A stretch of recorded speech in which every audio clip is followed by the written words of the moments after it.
superiamo il dato di soglia di 30 mA. E abbiamo anche ottenuto un bel cortocircuito. Ciao ragazzi e benvenuti a tutti in un nuovo video. Ragazzi, io sono Fox e oggi parliamo di una tematica molto bollente, ragazzi, molto discussa, molto pericolosa. Ragazzi, questo è un cavo elettrico, ok? Un cavo elettrico che troviamo in prolunghe, in impianti elettrici civili e no. L'energia elettrica può davvero uccidere. Dal momento in cui c'è stata la sciagura di questa povera ragazza che, come sappiamo credo tutti, è morta, ragazzi, è morta mentre stava facendo il bagno. Iniziamo già le prove. Andrà a montare un semplice circuito, è semplicissimo, banalissimo, ragazzi, con questi, ok, cavo di fase, neutro, terra, ok, e con un magnetotermico differenziale che è appunto la protezione che tutti noi abbiamo nei nostri appartamenti. Sono ancora Igor Giorgis, sto realizzando questo secondo video per confermare le prove che abbiamo realizzato nel video precedente, ma voglio ascoltare i consigli che mi sono stati dati da molti di voi per ottimizzare o rendere più performante questa prova.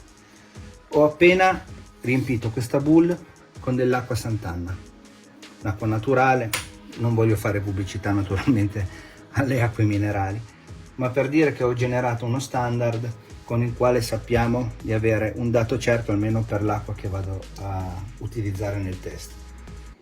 Come l'altra volta vado a misurare la resistenza che trovo all'interno di questa boule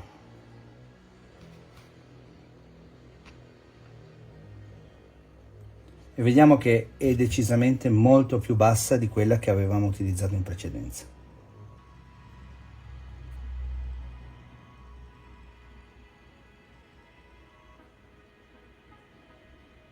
Purtroppo il dato blinka, non è uno strumento adatto magari alla misurazione della resistenza dell'acqua,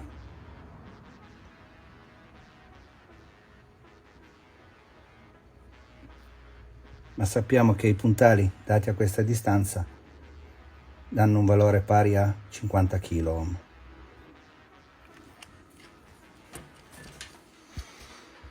E questo è il primo dato a nostra disposizione. In seconda battuta ho migliorato la posizione dei puntali, della fase, del neutro e naturalmente del PE. Li manterremo per tutta la prova a queste distanze e per inserirli o meno all'interno della boule dove è contenuta l'acqua agirò direttamente sui morsetti. Li metteremo tutti insieme, inseriremo il salvavita e vedremo cosa succede al momento del primo inserimento e da lì procederemo nella prova. Vado a immergere i cavi, cerco di metterli il più possibile al centro della boule con l'ausilio di questa pinzetta, ok? Come avete visto la distanza è di pochi millimetri tra di loro.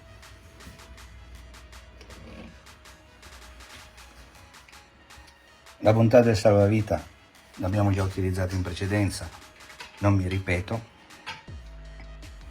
E adesso vado ad agire per armarlo. L'ho armato. In questo momento, come potete vedere, la tensione è di 233 volt. All'interno della boule abbiamo 233 volt. D'accordo? Anche il conduttore PE è attivo in questo momento. Vado a prendere la pinza che ho utilizzato in precedenza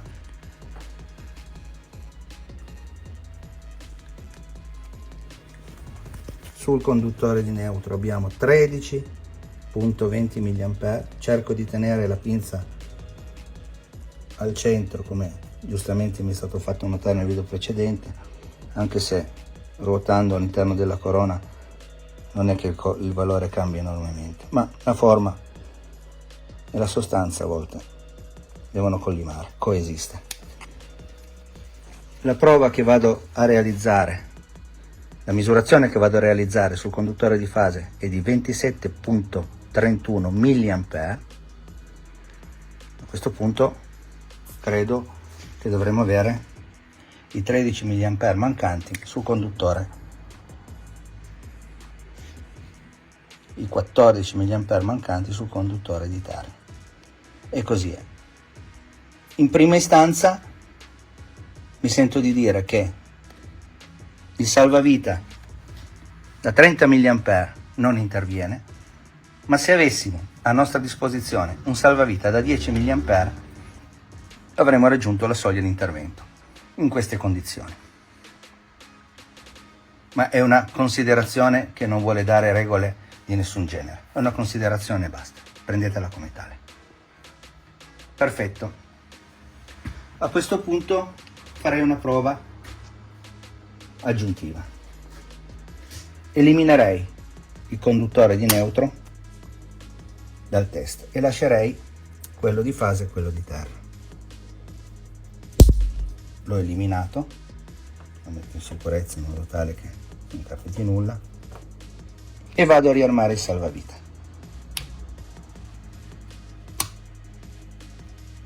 Ok, in questo momento nella boule abbiamo il conduttore di fase e il conduttore di terra attivi. Il conduttore di neutro l'abbiamo eliminato dall'equazione. Perfetto. Andiamo a misurare nuovamente i milliampere presenti sul conduttore di fase e sono 20.12. ok,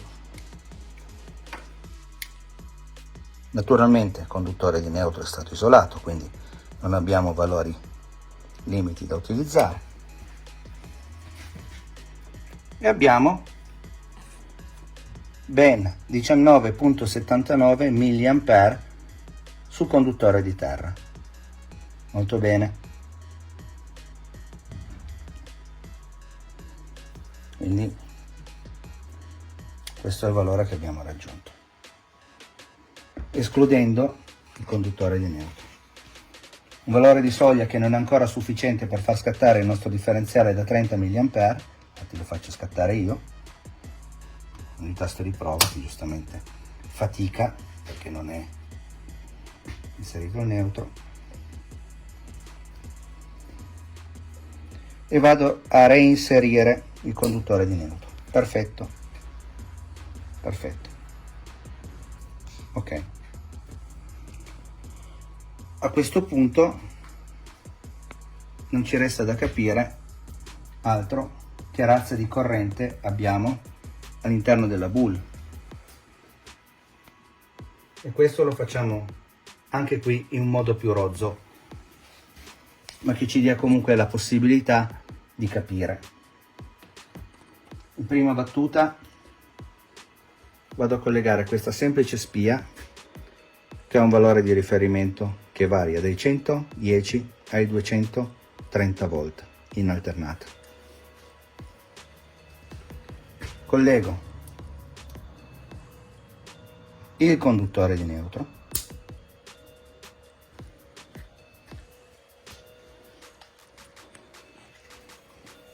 prendo in mano il conduttore di fase, riarmo il salvavita e mi avvicino alla boule in modo tale da cercare di capire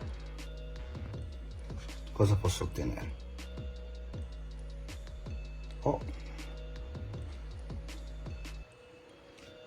La luce si è accesa.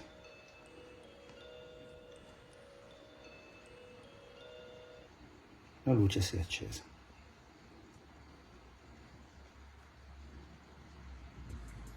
Anche a debita distanza dei conduttori.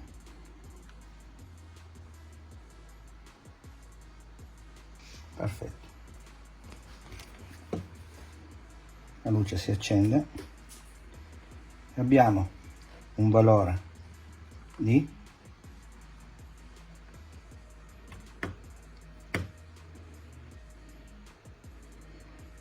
60 volt a questa distanza, che è all'incirca di 10 cm, e più mi avvicino, onestamente cambia poco.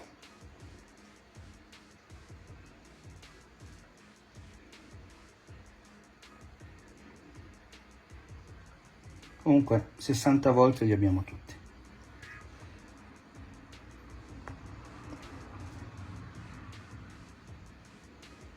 Ok. Esco dall'acqua.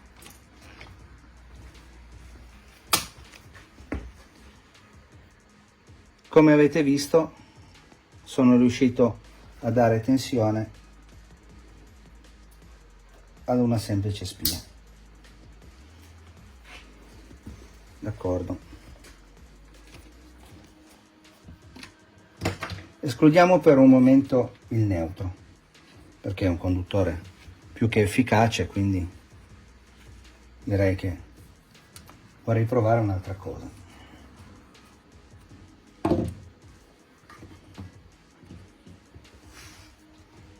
Vorrei utilizzare questo conduttore di terra.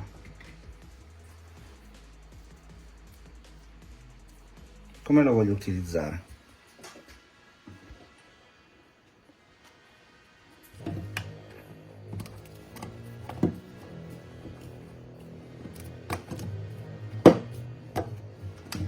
Voglio utilizzarlo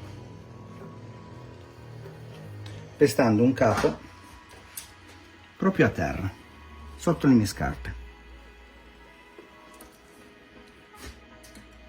Quindi la resistenza della mattonella, la resistenza della gomma della mia suola, e provare nuovamente a mettere la spia all'interno.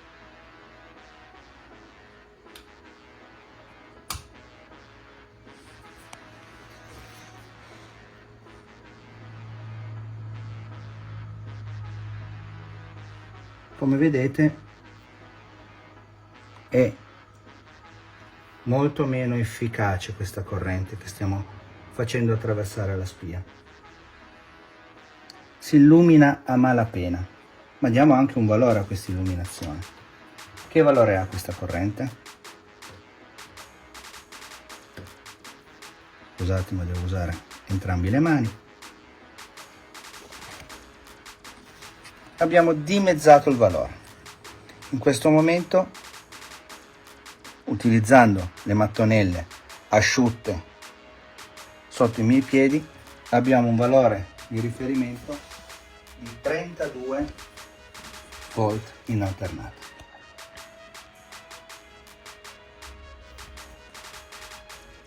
Molto bene. E farei ancora una prova. Naturalmente in tutto questo non abbiamo verificato che cosa succede al salvavita nel momento che io sono diventato un conduttore che disperde verso terra. Ma sicuramente non abbiamo raggiunto i 30 mA necessari a farlo intervenire. Faccio scattare, tolgo il neutro, lascio la fase e vado a dare nuovamente tensione.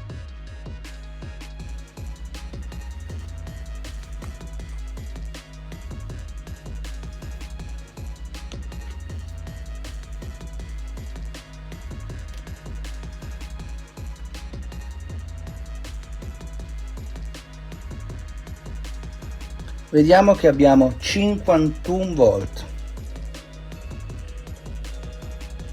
Abbiamo la terra,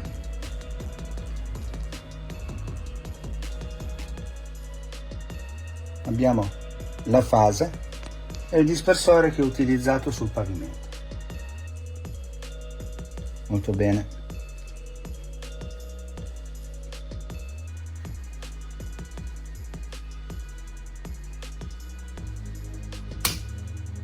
A questo punto voglio provare a escludere anche la terra, in modo tale da vedere cosa succede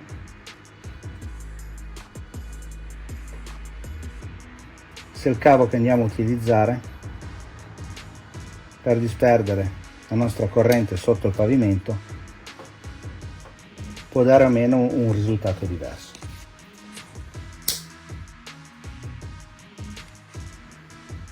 Ok, riarmo il salvavita,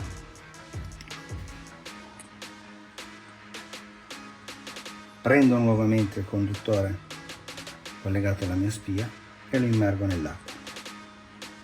A questo punto abbiamo solo la fase e il dispersore che si trova sotto i miei piedi. Scusa. Ebbene, escludendo il neutro, escludendo la terra, in questo momento, sempre e solo utilizzando il cavo posizionato sotto i miei piedi e la spia, abbiamo 104 volt come corrente di riferimento. 104 volt. Abbiamo solo ed esclusivamente il conduttore di fase immerso.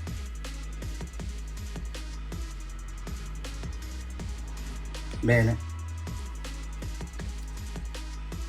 questo è quello che al momento siamo riusciti a realizzare.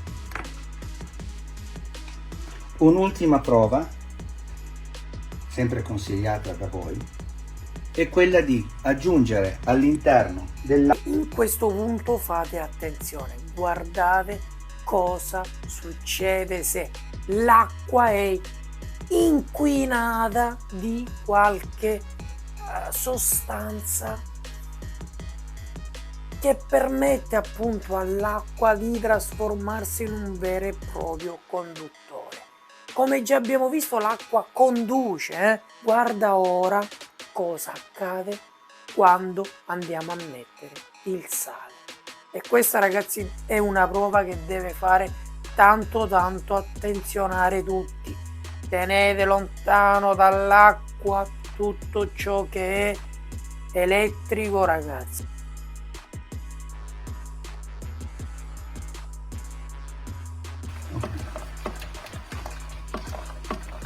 A questo punto vorrei vedere che valore di resistività dell'acqua abbiamo raggiunto.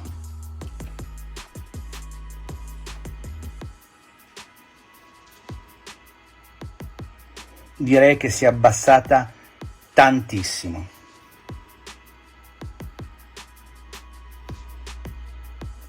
Si sta ancora stabilizzando.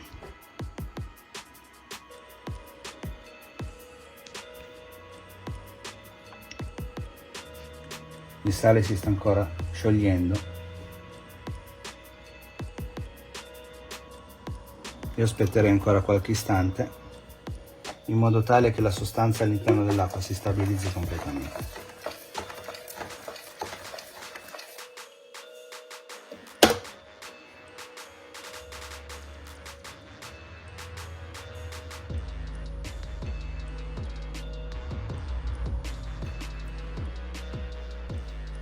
Direi che il valore raggiunto è davvero molto basso.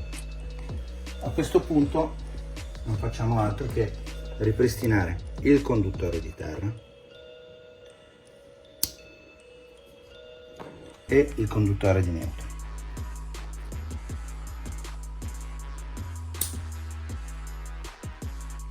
E con estrema cautela, lo posso dire davvero questa volta, riarmiamo il nostro salvavita. Il differenziale non tiene. Superiamo il dato di soglia di 30 mA. E abbiamo anche ottenuto un bel cortocircuito. Se all'interno dell'acqua ci sono dei sali sciolti o altre sostanze che ne modificano la resistività, a questo punto il salvavita interviene, ma anche il magnetotermico. Grazie infinite per l'attenzione. Ho solo voluto integrare i pensieri che avevo realizzato nell'ultimo video. Mi auguro davvero che diventino un motivo di discussioni costruttive, naturalmente. Grazie a tutti, buona serata. Ragazzi, per questo video è tutto. Iscriviti al canale se ancora non l'hai fatto, un commento, attiva la campanella, mi raccomando, per poter ricevere le notifiche su tutti i futuri video. Analizzeremo insieme questa problematica, la studieremo e comunque fate attenzione perché può essere pericolosa. Come tutto, se utilizzate in maniera scorretta, può essere pericolosa. L'energia elettrica sì, può essere pericolosa, ma se non c'è attenzione, se non si usa in maniera corretta, e se ragazzi si è anche sfortunati. Ciao belli, al prossimo video.